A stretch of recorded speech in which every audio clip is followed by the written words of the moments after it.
యోర్దానునకు అవతలనున్న సముద్ర తీరమున అన్యజనులు నివసించు గలిలయు చీకటిలో కూర్చొని ఉన్న ప్రజలను గొప్ప వెలుగు చూచిరి.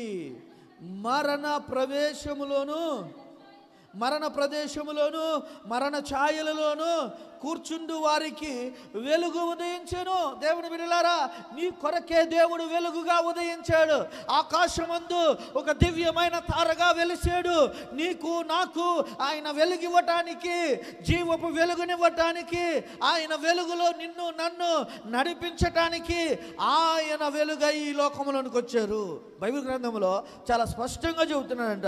జెబూలూను దేశంలోనంట, నఫ్తాలి దేశంలోనంట, యోర్దాను అవతల ఉన్న సముద్ర తీర ప్రాంతంలో ఉన్న అన్య జనులు నివసించు గలిలయ ప్రాంతములోనంట చీకటిలో కూర్చున్న మానవులందరికీ వెలుగును చూశారంట. ఈరోజు నువ్వు ఈ క్రిస్మస్ మాసములో, ఈ క్రిస్మస్ పండుగ సందర్భముగా ఆ వెలుగును చూడగలవా? ఆ వెలుగు నీ కొరకు ఉదయించినప్పుడు ఆ వెలుగును నువ్వు చూడగలవా?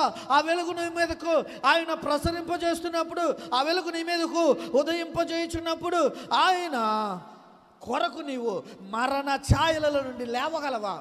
లెమ్ము, తేజరిల్లుము, నీ మీదకి వెలుగు వచ్చాను. నీ మీదకి దేవుడు వెలుగు ఉదయింపజేశాడు. నీవు మరణ ఛాయల్లో కూర్చోకూడదు, చీకటిలో కూర్చోకూడదు, మరణ నీడల్లో కూర్చోకూడదు, అంధకారములో కూర్చోకూడదు, పాపములో కూర్చోకూడదు, అపహాసకుల దగ్గర కూర్చోకూడదు, దోషకునుల దగ్గర కూర్చోకూడదు, లోకములో ఉన్న వారి దగ్గర కూర్చోకూడదు, సాతాను సంబంధులతో కూర్చోకూడదు. నీవు లే, నీ మీద వెలుగు ఉదయించింది, నీవు లే, తేజరిల్లు, దేవుని వెలుగు నీ మీదకు ఆయన పంపించాడు. నీకు వెలుగును ఇవ్వటానికి, జీవపు వెలుగును ఇవ్వటానికి ఆయన వెలుగై వచ్చాడు. నీకు జీవపు వెలుగును దయచేయడానికి ఆయన వెలుగై వచ్చాడు. చీకటిలో బ్రతికేవాడికి ఆనందం కలుగుతుందా? వెలుగులో బ్రతికేవాడికి ఆనందం కలుగుతుందా? చెప్పాలండి.